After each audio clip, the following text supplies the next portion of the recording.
साल 1660 ईस्वी दिल्ली की सत्ता पर मुगल बादशाह औरंगजेब की हुकूमत कायम हो चुकी थी।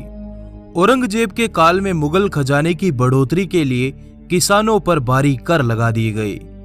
इस शाही आदेश के बाद देश के अलग अलग हिस्सों के किसानों से जबरन कर वसूला जाने लगा। तभी ब्रज भूमि के किसानों ने गोकुला जाट के नेतृत्व में किसी भी कीमत पर मुगलिया सल्तनत को कर देने से इनकार कर दिया।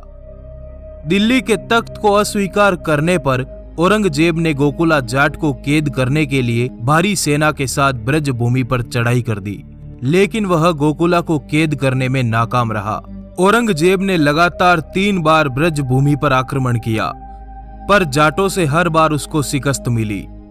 लेकिन दिसंबर 1669 में मुगलों और जाटों में फिर एक जबरदस्त भिड़ंत हुई। इस बार मुगल सेना ने गोकुला और उनके हजारों लोगों को बंदी बना दिया।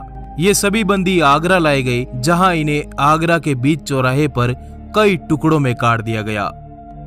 इस घटना के बाद तो मानो संपूर्ण ब्रज भूमि पर किसानों का सैलाब उमड़ पड़ा। यहीं पर गोकुला के पुत्र राजा राम सिंह को नया सरदार चुना गया। राजा राम सिंह ने एक सेना का निर्माण किया और 1688 में आगरा के निकट सिकंदरा पर आक्रमण करके अकबर के मकबरे को लूटकर अपने पिता गोकुला जाट की मौत का बदला लिया। इस हमले में जाटों ने मुगलों की बेशुमार दौलत को अपने कब्जे में ले लिया। धीरे धीरे जाटों का रुतबा बढ़ने लगा, उनके नाम की पहचान होने लगी। बदलते दौर में राजा राम सिंह के पुत्र बदन सिंह ने आगरा के मुगल थाने पर आक्रमण करके ब्रज के एक बड़े इलाके पर अपना दबदबा कायम कर लिया। तभी जन्म हुआ जाटों के नायाब सितारे का, जिसने अपने शौर्य के ताप से भरतपुर में एक नए साम्राज्य का निर्माण किया, जिसका नाम था सूरजमल। सूरजमल बचपन से ही बड़े वीर, बुद्धिमान और गुस्सैल स्वभाव के थे। छोटी सी उम्र में ही सूरजमल ने मेवात के मेवों पर आक्रमण करके मेवात पर कब्जा कर लिया। 1732 में पिता के आदेश से सूरजमल ने डीग के सोगरियों पर आक्रमण करके डीग सहित एक बड़े इलाके को जीत लिया। इसी समय इस विराट विजय के बाद सूरजमल ने भरतपुर में लोहागढ़ किले का निर्माण करवाया, जहां विधिवत रूप से महाराजा श्री सूरजमल का राज्याभिषेक किया गया। यह वही सूरजमल है जिसने दिल्ली के बादशाहों को 1 महीने तक दिल्ली में कैद कर दिया था। जाटों के अफलातून के नाम से मशहूर महाराजा सूरजमल ने दिल्ली के अकूत मुगल खजाने को अपने कब्जे में ले लिया। बागड़ू की लड़ाई में 7 राज्यों की सेनाओं को एक साथ पराजित करके अपनी धाक कायम कर दी। ब्रज के यह पहले शासक थे जिन्होंने मुगलों को अपनी शर्तें मानने पर मजबूर कर दिया। पानीपत युद्ध के बाद मराठों की सहायता के लिए अपने खजाने खोल दिए। वो बड़ा वीर, धीर, गंभीर था, जिसके शासनकाल में जनता के सुख वैभव को 4 चांद लग गई। डीग भरतपुर के मैदानों से लेकर गंगा की घाटी तक और मेवात रोहतक से लेकर चंबल की दरारों तक के विशाल साम्राज्य पर महाराजा सूरजमल की हुकूमत थी। वो 2 हाथों में तलवार लेकर दुश्मनों पर काल बनकर टूट पड़ता। ब्रज के हिंदुओं का गुमान था वो, 80 युद्धों का विजेता था वो, जिसके कारण उसे अजय योद्धा माना जाता। सूरजमल के इतिहास के अनसुने पन्नों की पूरी दास्तान। साल 1743 में जयपुर के गजपति महाराज जय सिंह के निधन के बाद उनके 2 पुत्रों ईश्वरी सिंह और माधो सिंह के बीच राजगद्दी को लेकर युद्ध छिड़ गया। राजा माधो सिंह की माता मेवाड़ की राजकुमारी थी, जिसके चलते मेवाड़, जोधपुर, बूंदी, कोटा और मराठाओं ने संयुक्त रूप से माधो सिंह को जयपुर का महाराज स्वीकार कर लिया। जबकि भरतपुर के महाराज सूरजमल ने अपने जिगरी मित्र जय सिंह को दिए वचन के लिए और राजपूत परंपरा अनुसार बड़े पुत्र ईश्वरी सिंह को गद्दी पर बैठाने का निश्चय किया। इसी के परिणाम स्वरूप साल 1743 को बागड़ू के मैदानों में काल के सभी विशाल हिंदू साम्राज्य आपस में भिड़ गए। युद्ध के मैदान में महाराजा सूरजमल ने अप्रतिम शौर्य दिखाया। वीर की बेहतरीन युद्ध नीति और चढ़ती जवानी के खोलते रक्त ने युद्ध का पासा अपने पक्ष में मोड़ लिया। महाराजा सूरजमल को 2 हाथों में तलवार लेकर लड़ते देख राजपूत योद्धाओं ने इस वीर का परिचय पूछा। तभी युद्ध के मैदान में एक मदमस्त दहाड़ सुनाई दी। नहीं जाटनी ने सही व्यर्थ परसऊ की पीर, जब जन्मा उसके गर्भ से सूरजमल सा वीर। इस युद्ध में विजयश्री के बाद तो संपूर्ण उत्तर भारत में महाराजा सूरजमल के नाम का डंका बजने लगा। महाराजा ईश्वरी सिंह का जयपुर की गद्दी पर राज तिलक करवाकर महाराजा सूरजमल भरतपुर की तरफ निकले, जहां संपूर्ण ब्रज भूमि महाराजा सूरजमल की जयकारों से गूंज उठी। लोगों को ब्रज के इस चमकते सितारे में अपना हिंदू योद्धा नजर आने लगा। इस भव्य जीत के बाद महाराजा सूरजमल ने अपने राज्य विस्तार के लिए अपनी सेना को संगठित करते हुए भयानक युद्धों का शंखनाद किया। उन्होंने ब्रज भूमि से मुगलों का नामो निशान मिटाने की कसम खाई। जल्द ही महाराजा सूरजमल ने रेवाड़ी, नीमराना, मथुरा, मेवात और गुरुग्राम के किलों को फतेह करके अपने राज्य की सीमाओं को दिल्ली के दरवाजे तक मजबूत कर दिया। इस समय दिल्ली की गद्दी पर मुगल बादशाह अहमद शाह बहादुर की हुकूमत थी। अहमद शाह ने महाराजा सूरजमल की इस बढ़ती ताकत का जवाब देते हुए अपने वजीर मीर बख्शी के नेतृत्व में एक विशाल फौज को सूरजमल को काबू में करने के लिए भेजा। 30 दिसंबर सन 1749 को मीर बख्शी अपनी विशाल मुगल सेना के साथ जाटों के इलाके में घुस गया। मीर बख्श मेवात को लूटकर आगे बढ़ा और नीमराना के किले पर अधिकार कर लिया। जीत के गुमान में मीर बख्श अपनी सेना के साथ सराय के निकट आ धमका। जल्द ही महाराजा सूरजमल ने भी अपनी तलवार कस ली। ये दिन हिंदुओं का नववर्ष था। महाराजा सूरजमल ने मां केला भवानी की पूजा करके अपने सेनापतियों को युद्ध का मोर्चा संभालने के लिए भेजा। महाराजा के सरदारों ने आगे बढ़ रही मुगल सेना के 2 सेनापतियों को मार दिया।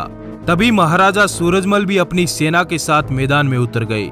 देखते ही देखते मीर बख्श की विशाल फौज को चारों तरफ से घेर लिया गया।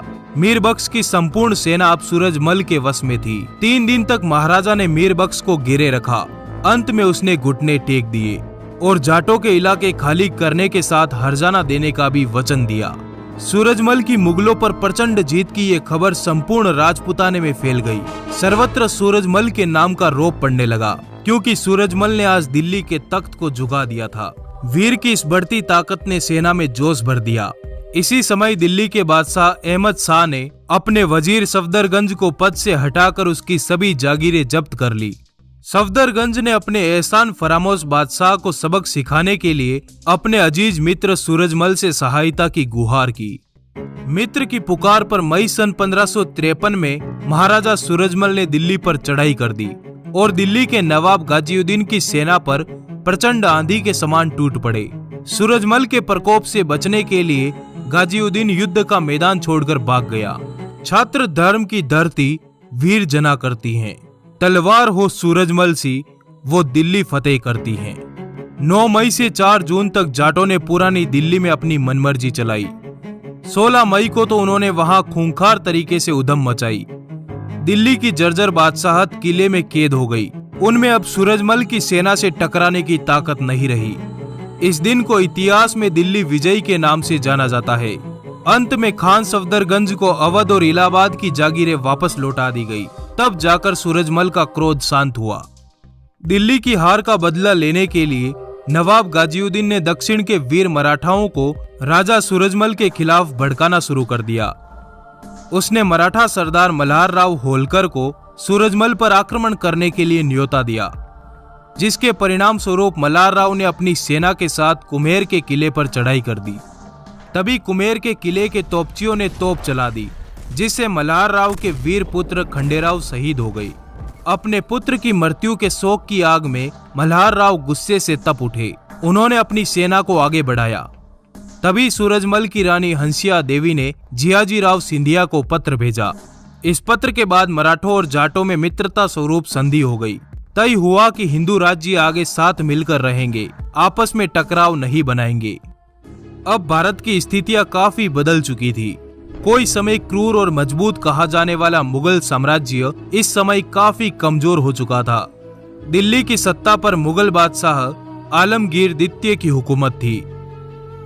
इधर दक्षिण में वीर मराठाओं ने स्वराज्य की ऐसी आंधी चलाई कि अटक से कटक तक भगवा लहरा दिया। दिल्ली के बादशाहों पर भी मराठाओं का हुक्म चलने लगा। बादशाह भी मराठाओं के कोप कहर से भयभीत रहने लगे।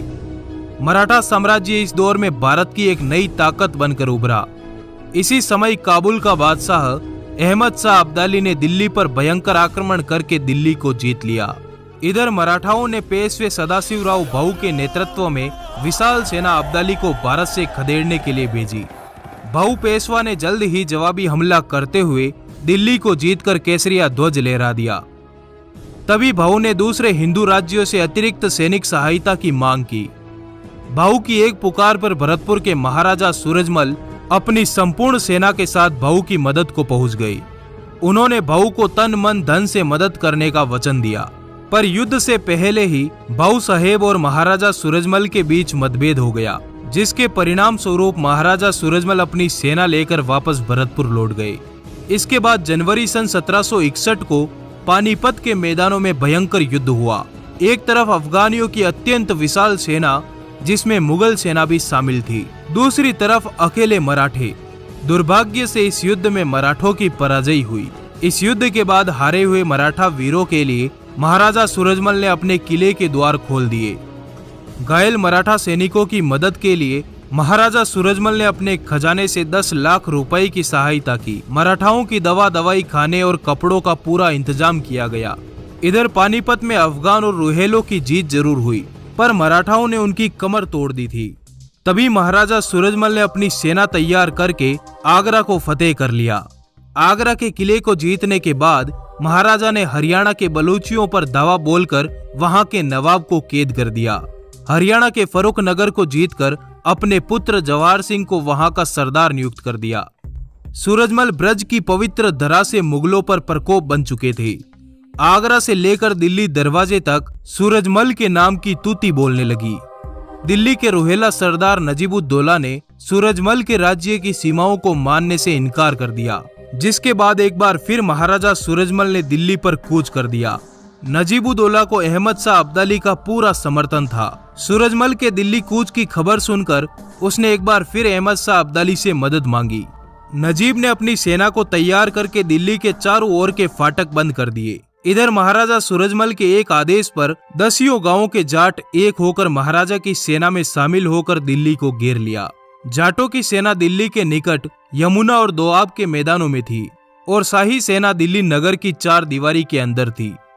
उसी समय महाराजा सूरजमल केवल 30 घुड़सवारों के साथ शहर का द्वार तोड़कर विशाल शत्रु सेना के बीच में जा पहुंचे, जहां युद्ध लड़ते हुए वीर गति पा गए।